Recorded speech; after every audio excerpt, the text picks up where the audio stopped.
So we are okay. We are start working on the neuromorphic computing. I would like to give a brief introduction about Professor Hwang. Professor Hwang received his master's degree and PhD degree in the Department of Organic Materials Science and Engineering in Seoul National University. He has authored or co-authored more than 653 papers in international peer-reviewed journals. And those journals has been cited more than 33,000 times with the H index 89. And he has given over 100 invite presentation at the international conference. He also held 130 international or domestic patents. He's a recipient of the Alexandra von Humboldt Fellowship Award in 2004 and the 7th Presidential Young Scientist Award of the Korea government, AP Faculty Excellence Award, Air Products USA, Intron Award, and the Kenyon Arm Award. His current interests include high-K gate oxide, DRAM capacitors, new memory devices, including RRAM, PRAM, ferroelectric materials and devices, negative capacitance effect, and thin film transistors. He's also working actively in the field of neuromorphic computing devices and materials.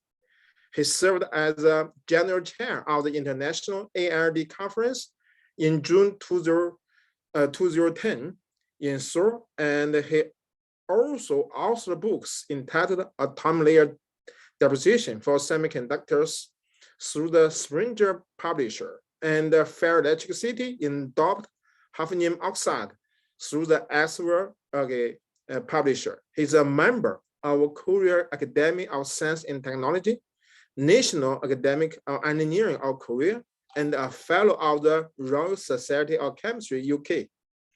On September 1st, 2020, he was selected as the Seoul National University Distinguished Professor, which is awarded to only 8 members among the 2,200 faculty professors in Seoul University. Let's thanks first. Now Professor Hwang, the time is you. Okay, thank you very much, Professor Chen. Happy New Year, everybody in Singapore. And I greatly appreciate your offering me this chance to give a talk on what you have done during the past couple of years for this memristor-based temporal kernel application of some of the RRAM materials or memristors. Most of this work is done by Mr. Yunho Chang, who is spending his PhD work in my lab. And this work is published listed in this journal. So if you're interested in, please refer to this paper. And I look like this. So let me get started with a brief introduction on what the machine learning or neural network with hardware is for. See, the AI is very well known sort of. 그건 잘 모르겠습니다. 제가 도울 수 있는 다른 부분이 있을까요? 알겠습니다. 웹에서 화이에 대해 찾은 결과입니다. 확인해 보세요. Suddenly the iPad start to talk to me, so I just shut it off. Well, it's embarrassing. It never happened. So the AI is kind of now a very popular field where the software works, and when it is combined with so-called data science, you see, we could do a lot of new things using computers, which has not been possible in the past when we use conventional computing tasks. The neural network, the very basic or fundamental neural network structure is like a fully connected network, in which you input the data here. So like the images or the letter images, and then you classify what it is using this fully connected network at the output layer.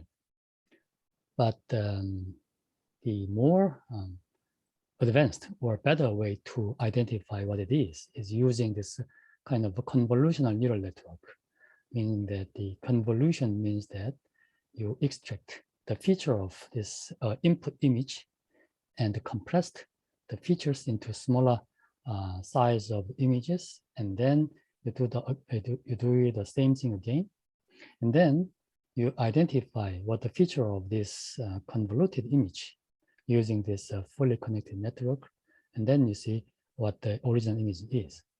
So it looks like a little bit complicated, but it's actually showed a much better performance than using this kind of raw data to identify what it is. So this is kind of very common network structure, which is being used for many applications in software-based neural network at the moment.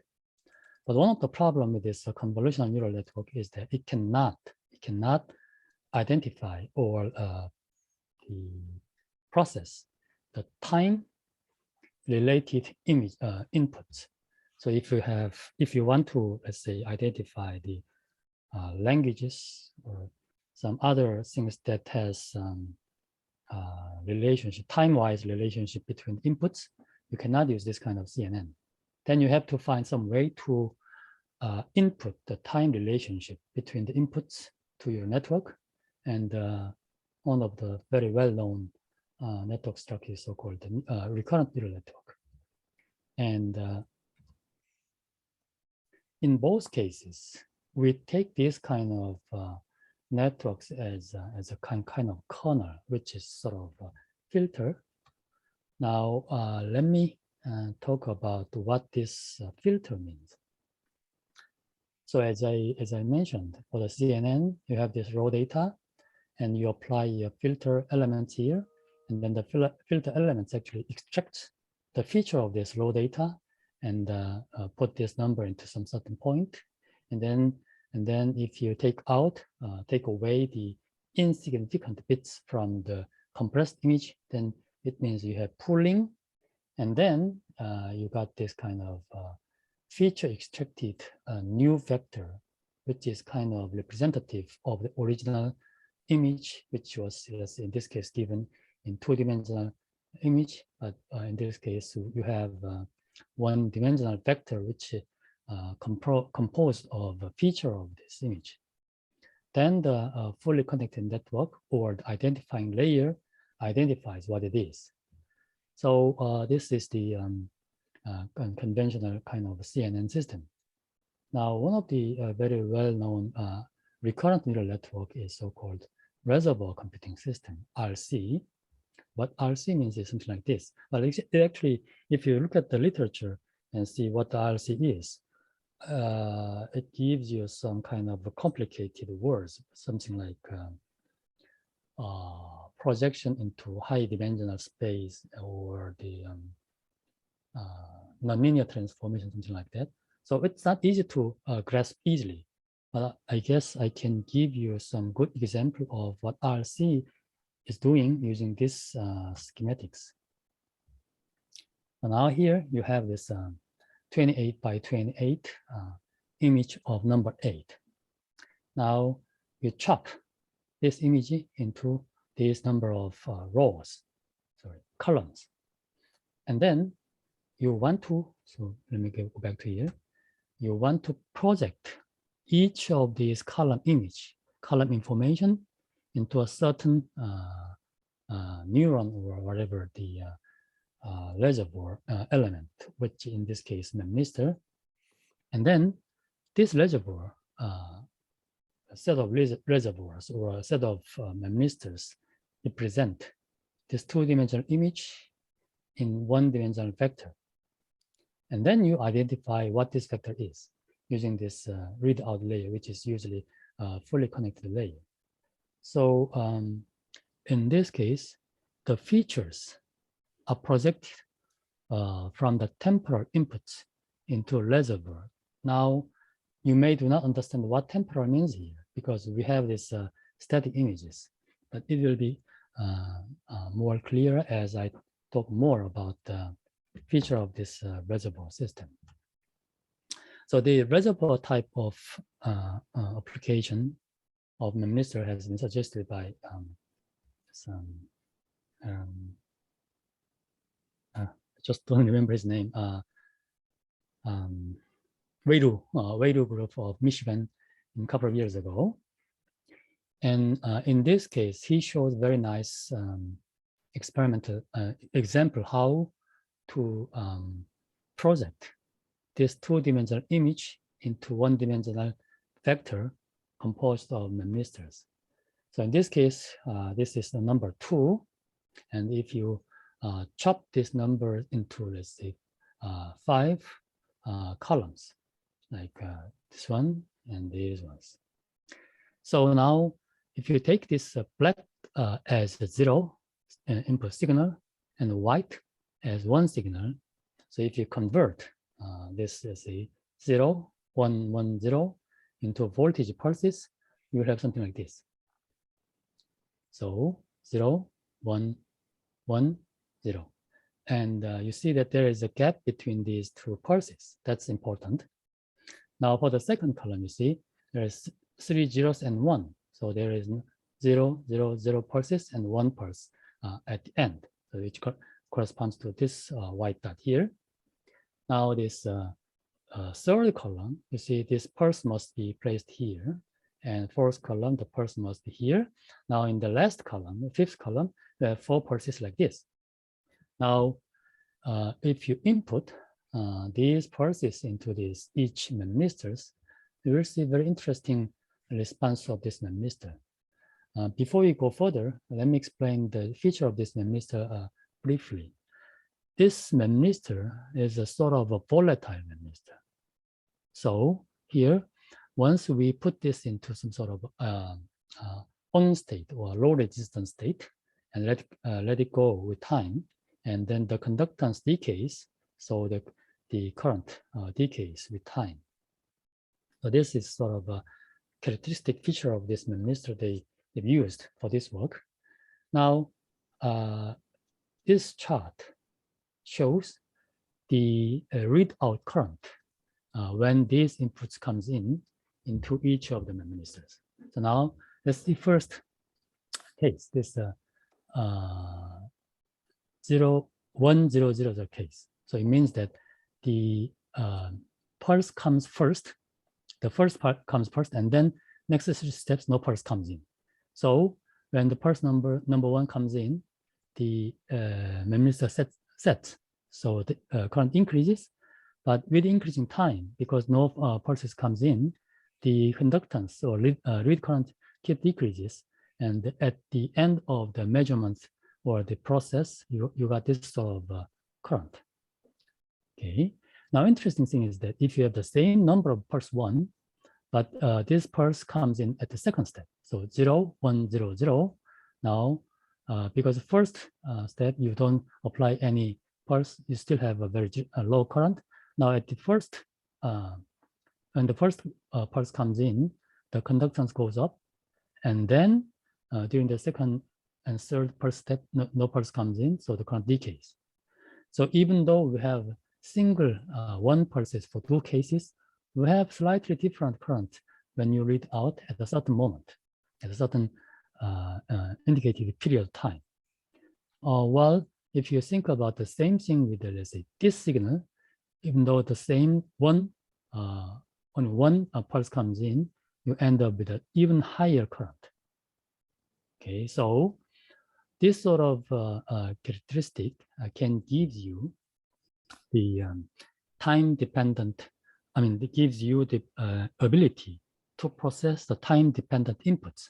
What I'm saying is that for these 3 cases, you see, only 1 pulse comes in, but the timing for the pulse comes in are different. Then you come up with different currents.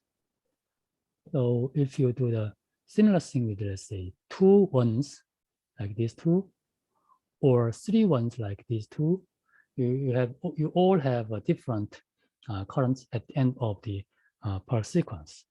So this is the way how they can process the time-dependent data. Now, in this case, you see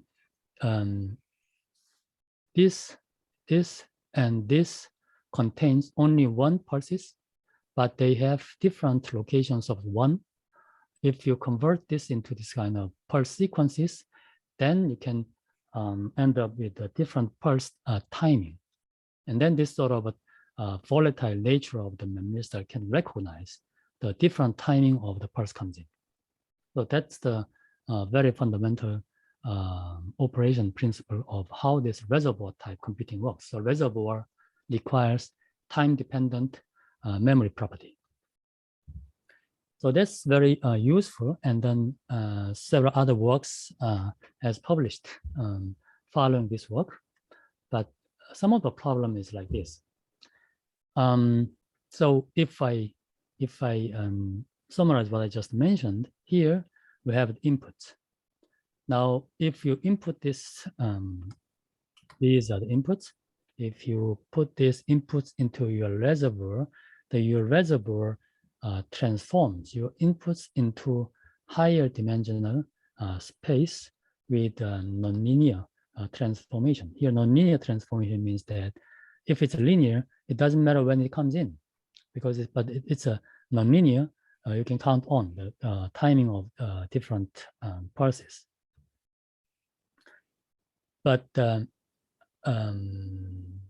our starting point, our question was whether only this time-dependent feature of the memristor is the only viable option to make this kind of nonlinear transformation into higher high-dimensional space of the inputs. So is there any other physical reservoir or more generally the kernel which can do the same functionality? That was our question. And the reason was very simple. If you go back here, see this timing scale here is about 100 milliseconds. So it works very slowly. So if that span, the distance between the pulses, let's say microseconds, it doesn't matter because it's still always stayed here. So if you have to rely upon the physical property of the given memristor, you cannot control the time constant of your inputs, or you cannot control the response time over your system depending on input. So if your input comes in very rapidly, like time constant of microseconds or nanosecond, this kind of memristor cannot discriminate this kind of time-dependent inputs, because always the much shorter time constant means that your memristor always stays at this point. So we want to change the time constant of our hardware system as we wish. So one of the mechanisms how this memristor varies its conductance with time is like this. So you have if you have very weak filaments, then as time goes by, this interface energy disrupts the filaments, and then you have lower conductance, something like this. So our motivation, our starting point was something like this. Now we want to use the memristor. In this case, the memristor is non-volatile. It doesn't have any time-dependent conductance variation. But we could vary the time constant of the system by adding up the capacitor and resistor to this memristor like this. So if I draw the structure of the circuit schematically, here is your memristor, here's our memristor, and this memristor has a serial connection to the parallel of capacitor and resistor. Actually, it's a variable resistor and variable capacitor. When we use this kind of circuit components, we can vary the time constant of the circuits by varying C and R. And the good idea of my student, Mr. Zhang, was that when we vary the time constant of this system, we can vary the conductance of this memristor. So let me explain how we can do this. So it's basically, it depends on the RC time constant of this circuit components. Before I go there, let me explain what is our memristor is. We use the hafnium oxide-based thin film, which is ground on titanium nitride bottom electrode by ALD, and the thickness is typically 3 to 4 nanometers, and we use the tungsten top electrode. And this is the sort of chemical analysis results, and it doesn't matter here very much. So let me just skip over here. And then it shows this kind of bipolar switching type behavior. So it shows almost forming free behavior. So you see the first sweep and second sweep shows almost identical IV curves.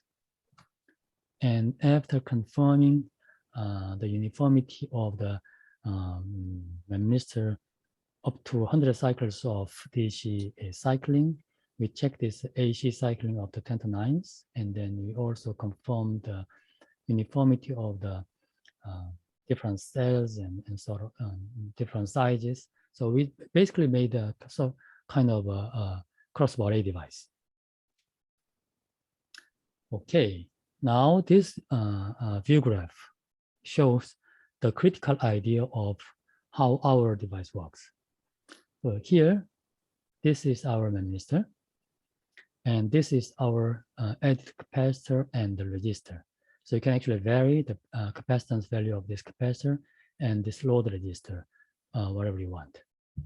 And these two are just kind of parasitic resistor, which is related to the oscilloscope to measure the potential at this point. And this is the parasitic internal resistance of our pulse generator. Okay, now during the programming stage, programming means that we input the voltage pulse like 0, 1, 0, 1, 1, or 1, 0, 1, 0, 1, something like this. During this pulse application step, we disconnect this part, parameter analyzer, and then we do something with this kind of things. And then once this is over, we monitored this device resistance using this semiconductor parameter analyzer. Now, what you can expect is something like this, because at the first step, we don't apply any bias. So pulse generator does not generate any pulse. At the second step, we apply a pulse.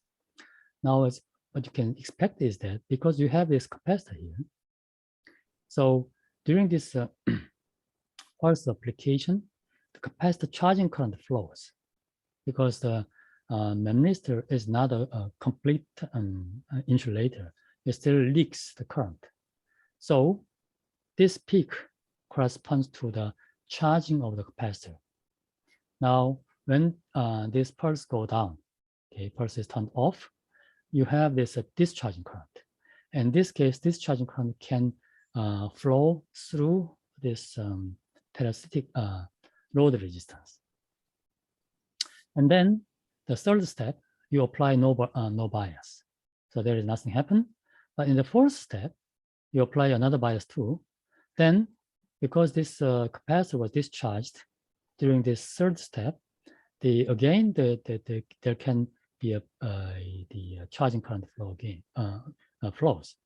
Now, if you see the voltage variation across this capacitor using this oscilloscope internal resistor, you see something like this. So first, you see this charging, and then during the third step, the capacitor discharges because there is no pulse comes in, and then the fourth step, the capacitor charges again, and then you see this charging current. Now, very interesting finding is that in the first step, even if you apply the same voltage pulses, you see a very high peak current, high charging current, because initially the capacitor is fully empty. Now, during the third step, as you see, because of the timing that we assigned, given the load resistance register, the resistance value of the load register, the capacitor was not fully discharged. So you see, the voltage was maintained somehow at this point.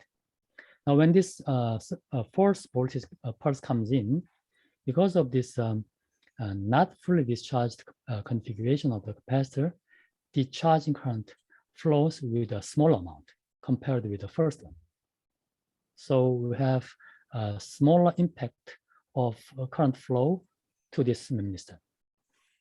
Okay, now the fifth, when the fifth pulse comes in, you see there is no current flows, no peak current flows, because the capacitor was not discharged at all, because there is no gap between these two pulses.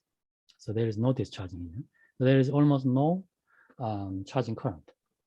So if you see this input, among the 5 time span, we have 3 inputs, 3 1 inputs, but each of these 3 inputs produces different responses, different effects to the system. And then the memristor, the conductance of the memristor is controlled by the current flows. So in this case, the high peak current, the conductance increases rapidly, but in this case, because of smaller current flow, the increase of conductance should be smaller than the previous case.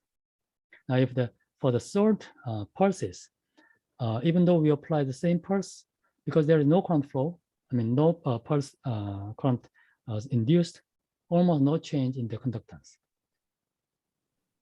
Now, if you compare this with this, so in this case, first was the first input was 1, and then 0, 1, 0, 1. Now, what you can expect is something like this, because in the first case, you have this empty capacitor, you have this strong peak, and then you have this discharging, actually partial discharging, and then third peak comes in, third voltage comes in, and then secondary peaks generate. So the device was under the almost similar inputs of up to this point. But now, after the third pulse, there is a gap between the third and the fifth pulse. You see, there is another peak comes in. So the DUT in this case should have higher conductance than the previous case, even though we have identically, you have the same 3 inputs, 3 input pulses. So that's the key point.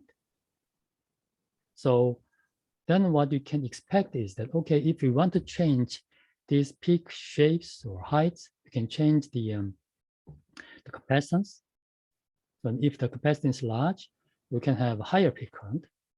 Or if we increase this load resistance, then the discharging speed even gets slower, and then the discharging becomes even lower. Or if the resistance become here becomes smaller, then we have faster discharging.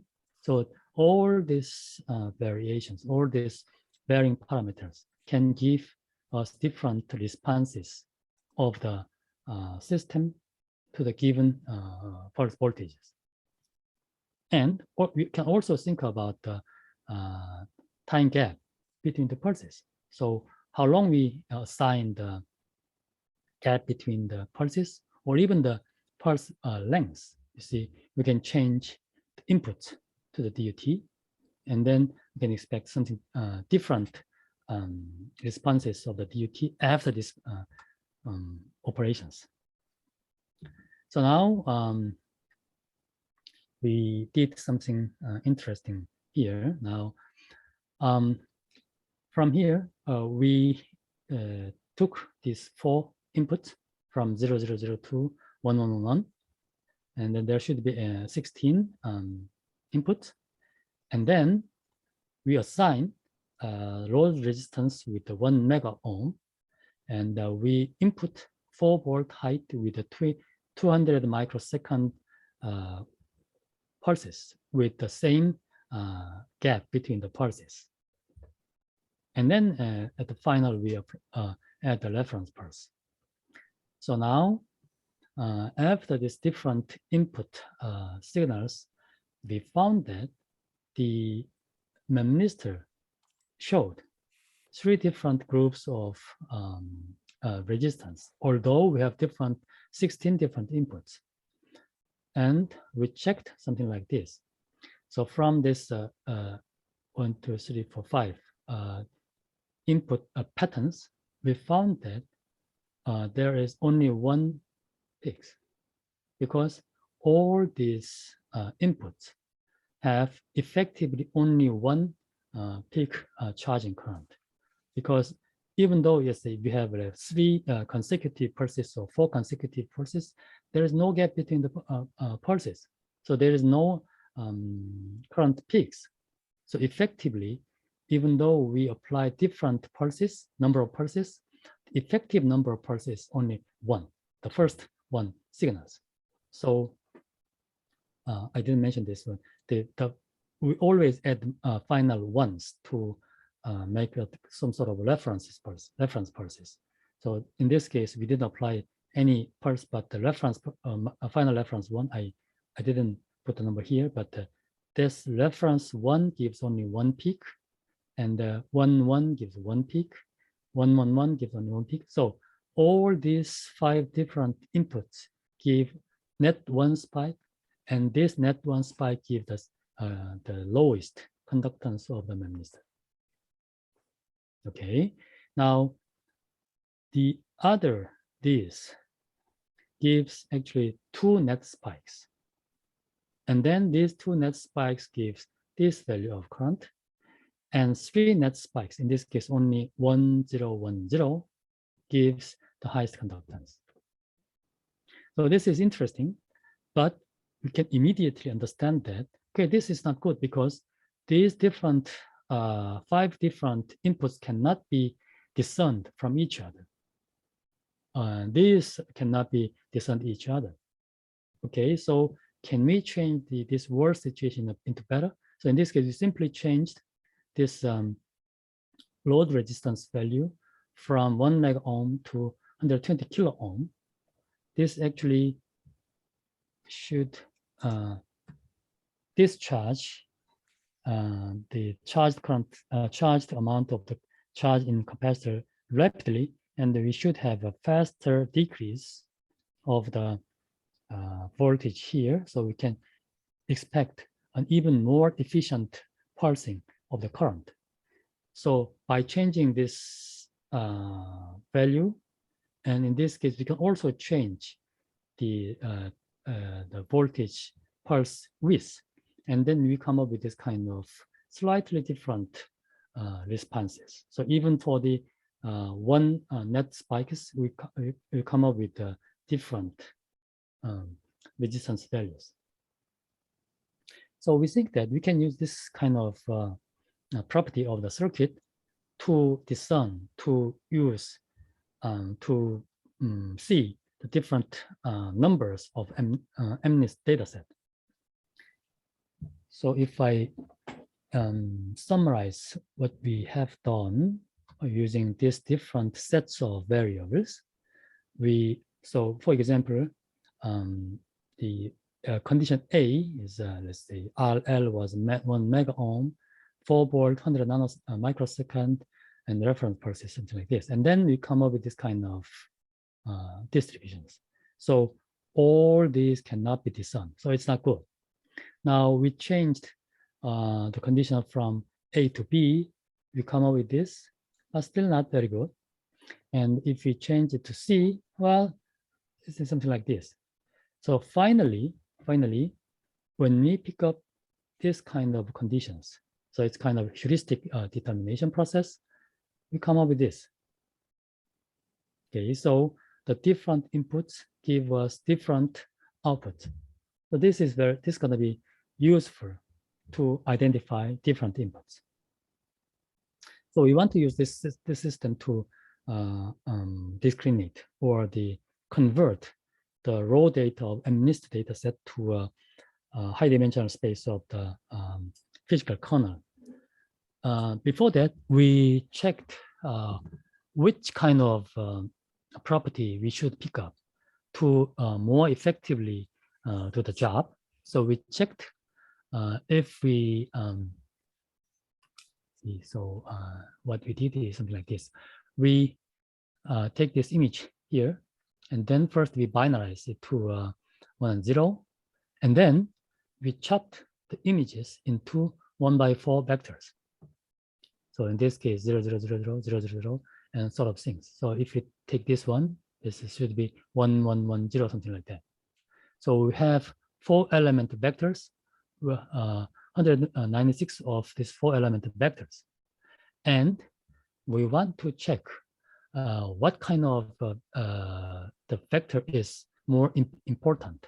So we checked how many these vectors are encountered when we convert all the 60,000 the MNIST dataset into this kind of 4 element vectors, and we see that we can immediately see that the 0001 is the highest. So this is evident because almost all the area is empty in the numbers. So this among all the 16 different combinations, this one is the highest. So 78%, and many of these contains very low percentage. So we don't have to worry about this kind of inputs. So we worry about only these only the inputs with the red letters. So you want to discriminate these inputs with the red letters. So those red letters corresponds to these signals, these inputs. So 1, 2, 3, 7, 8, and sort of things. So we want to discriminate those inputs while the other inputs are disregarded because their percentage is very low. Okay. So we set the device parameters like capacitance and the resistance and the pulse height, width, length to see these inputs very well. And then we input these 4 element vectors into 160 these kind of memristive devices like we see.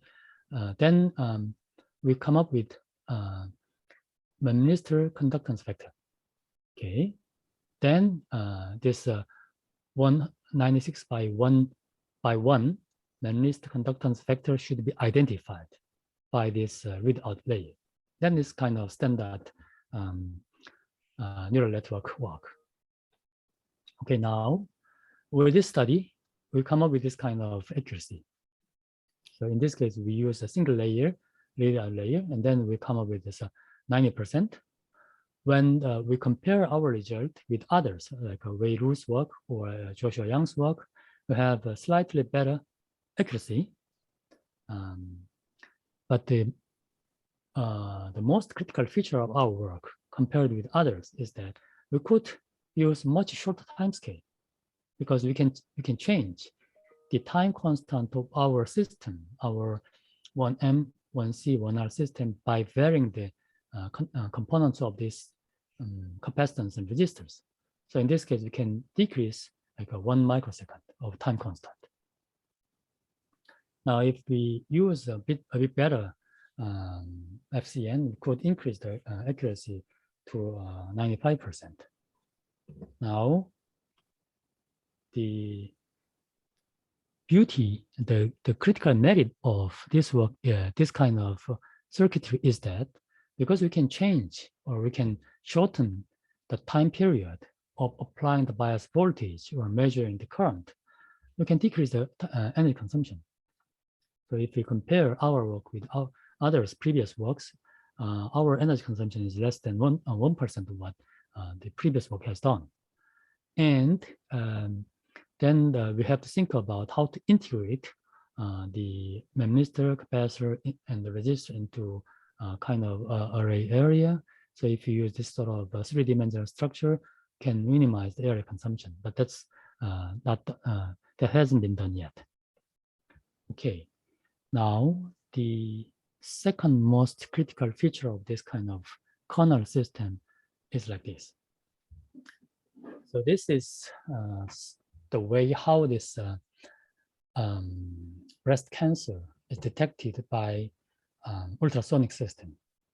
So this is conventional system where the pulse generator inputs the signal into the transducer, and then the transducer produces kind of ultrasound signal, and then the signal is collected to make this kind of entire image. And then this entire image is analyzed by standard neural network. So that's how the conventional system works. Now, if we have this time varying system, time dependent kernel dynamics, we could do some sort of real-time analysis.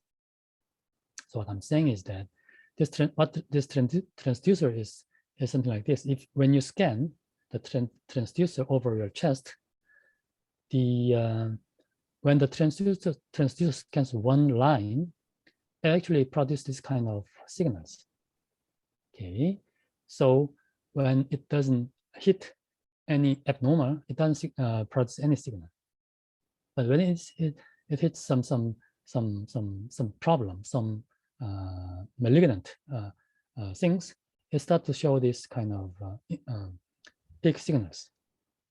And actually, when this transducer scans, the signal moves in this way. So each time when you process this kind of time-dependent signal, you can do the same image analysis real time. So when you get this kind of one line of signals, you can input this into your memristor, as we have done for this case, or in here, like this. And then you can get some sort of output signal in the end. And if you scan this line into some other directions, you keep getting this kind of signals, but with different time scales. So then you can the real-time image the breast cancer image. In this case, because of this the ultrasound, the signal frequency was 1 megahertz, so it's very high. So in order to process this very high frequency, then you have to have this very small capacitance and a very small resistance of load resistor. So, but you can do that because of this capability of varying the capacitance and resistance independently from the memristor. We can do the same thing for this the electrocardiogram, which is a signal from your heart. Now, for the regular output from the heart, well, you have this regular beats from your heart. But if you have some problem or arrhythmia, you have this sort of irregularities. So now, if you monitor your output with your the memristor, you see these kind of things. So as I mentioned before, the key feature of this memristor or kernel system is to detect time difference between the pulses. So if you have regular pulses, you end up with this kind of current. But if you have irregular pulses, so you can imagine that, okay, this peak will give, this pulse will give a higher charging current. Then you will end up with a higher current. So you see this kind of higher current. So as the number of the irregular beats or irregular pulse from your heart increases, you have a higher current increase. Okay, now the critical feature of this system is that you see this heart beat rate is about hertz. So it's a 10 to the 7th order of different in the frequency range or time constant that you can handle with a single system. So that's the most critical feature of our kernel system compared with the previous or conventional RC system, which uses the dynamics of memristor's own property. So we are now, up to this point, it's almost the simulations. I mean, we make only one this device and then put this device structure into a computer and then do the simulations. Now we try to make this kind of integrated structure using this is our memristor, as I mentioned. We want to use this as the resistor, and we want to make this kind of capacitor for this 1M, 1R, 1C type physical kernel. So if you think about how to use this kind of things, you can detect biosignals, as I mentioned, or see actually this financial prediction can be made because this is stock market trend, and it depends on the timing. So we can detect the variation of the market trends using these kind of things. So normally we want to use the memristor as the vector matrix multiplication, the physical device of vector matrix multiplication. But in this work, we wanted to show that the memristor can be used as some sort of filter to convert the time-dependent image into a non-linearly transformed higher dimensional space that can be utilized to represent the original image with better characteristics as what the CNN is doing for static devices, static images. So if I summarize what I just talked about, okay, we did kernel type application of our memristor. Well, actually, the original starting point of this work was that when we tried to use the memristor as the conventional vector matrix multiplication element, we always have to worry about this variation and the wire resistance and the nonlinearity of the conductance. So we started to think about, can we use the memristor in a different way? And then we come up with this kind of idea that, okay, this can be used as a temporal kernel, which is not reservoir because we don't use a time-dependent variation of the memristor, but it's still a kind of a physical or temporal physical kernel that can produce the time-dependent data. So we can demonstrate that we can use this system to identify or to recognize the emissed data set with a better performance than the previous reservoir-based system. And we can use this system for medical diagnosis with a very different time constants. So if we apply, if we're smart enough, we can apply the same system to other things like financial stock markets or something like that. Okay, with that, thank you very much for your kind attention, and I will be happy to take any questions or comments. Okay, thanks, Professor Hwang, for very nice talk. Give us a lot of new ideas. Oh, okay, yeah. Thank you very much. Yeah, it's open for question. Anyone has a question?